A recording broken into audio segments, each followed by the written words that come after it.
विक्की वाताव का स्वागत है। प्रदेश में कोरोना के बढ़ते मामलों के बीच रिकवर्ड मरीजों में कई तरह के नए साइड इफेक्ट से डॉक्टर्स की चिंता बढ़ गई है। पहले जहां कोरोना के बाद फेफड़ों में संक्रमण के केस देखे जा रहे थे, वहीं अब कोविड संक्रमण से ठीक होने के बाद लोगों में दिल, दिमाग और किडनी पर भी असर सामने आ रहा है। खुद मुख्यमंत्री अशोक गहलोत को चिकित्सा विशेषज्ञों ने फीडबैक दिया। अभी देखिए फर्स्ट इंडिया न्यूज की ये एक्सक्लूसिव रिपोर्ट। कोविड-19 से संक्रमित होकर भले ही आप ठीक हो गए हों, लेकिन फिर भी ऐसे मरीजों के लिए एहतियात बरतना काफी जरूरी है। जी हाँ, ये कोई हमारी सलाह नहीं, बल्कि राजस्थान में कोरोना की जंग में अहम भूमिका निभाने वाले डॉक्टर्स की राय है। दरअसल कोरोना से ठीक होने के बाद भी शरीर पर इसके दुष्प्रभाव सामने आ रहे हैं। कोविड-19 की शुरुआत में इसका असर पहले सिर्फ फेफड़ों पर ही माना गया था, लेकिन अब राज्य सरकार ने अपने एक्सपर्ट से जो बातचीत की, उसके बाद सभी ने बताया है कि ये वायरस मरीज के दिल, दिमाग और किडनी पर गंभीर असर डाल रहा है। इस बीमारी से ठीक होने के बाद भी नर्वस सिस्टम यानी तंत्रिका तंत्र पर गंभीर असर पड़ रहा है।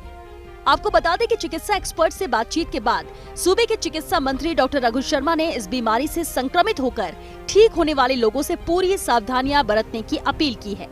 उन्होंने कहा है कि ये वायरस सभी उम्र के लोगों को प्रभावित करता है, इसलिए सभी को इससे सावधान रहना चाहिए।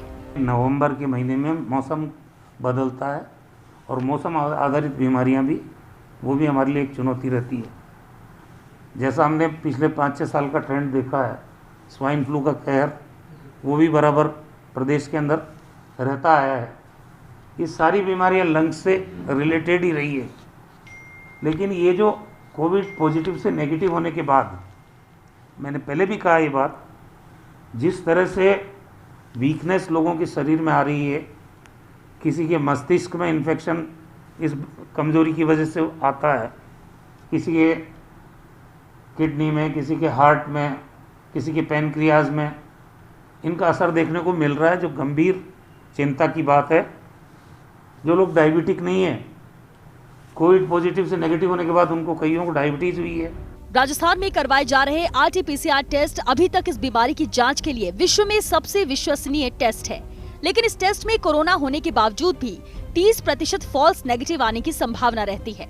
ऐसे में नेगेटिव टेस्ट आने के बाद भी शरीर में कोरोना के लक्षण दिखें तो अपने डॉक्टर से संपर्क करें और जरूरत होने पर सिटी स्कैन भी कराएं।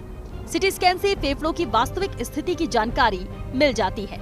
कई लोगों के बीपी नहीं था, उनके ब्लड प्रेशर की बीमारी हुई है।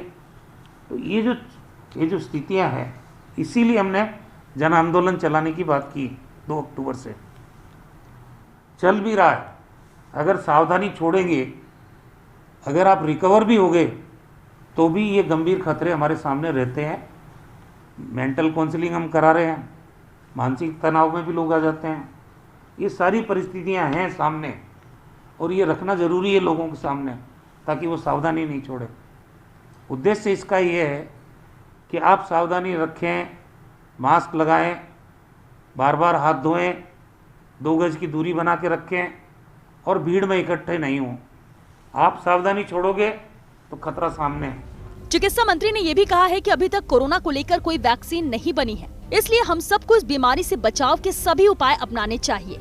मास्क लगाना, हाथ साफ करना, सोशल डिस्टेंसिंग रखना और भीड़ भाड़ में ना जाना अपनी आदत में शामिल रखें, तभी कोरोना के खिलाफ लड़ाई मजबूती से लड़ी जा सकेगी। Vikas Sharma, First India News, Jaipur.